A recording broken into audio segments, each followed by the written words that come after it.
Hello guys, I'm craving again for marang. And guys, babadatan na natin.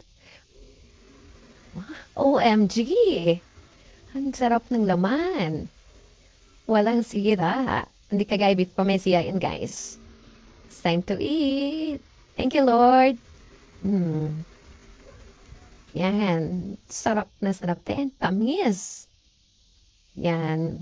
Anyway guys, nabili ko siya online. And then, 150 ang kilo. And then, eto, nasa 2.5. Yun. Yung timbang niya. So, mga 500 na bayaran ko. Kasama na yung shipping fee. And guys, sarap talaga siya guys. Kaya nag-crave ako at try ito. Kaya lang season na lang itong mga fruits na to eh. Kaya iyon, paminsan-minsan, nag-crave ako, nag-order ako.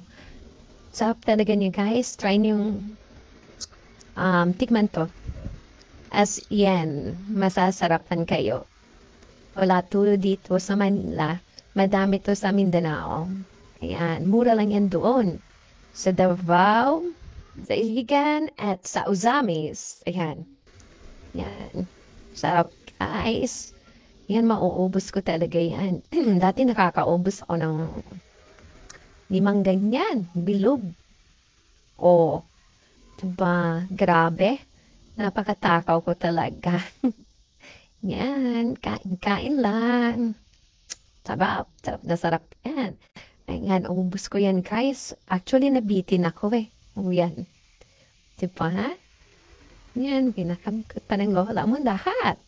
As in, simot talaga yan. Sisimutin ko talaga. Yan. Oo. Kain-kain lang guys. Yan. Sarap na sarap ng lola niyo. Pwede yun. Ayan. Konti na lang. Uubusin ko yarn. Oo. Ayan. Nakakalawa siya guys, ano? Sarap. So yummy. Ayan. No more na guys. Simot na yan. Ayan, meron pa sa baba. Kakainin ko pa yan. Yan. Oh, sisimutin ko talaga yan. Mahal yan eh. Yan. Tamis niya guys. Ang sarap. Try nyo. Okay?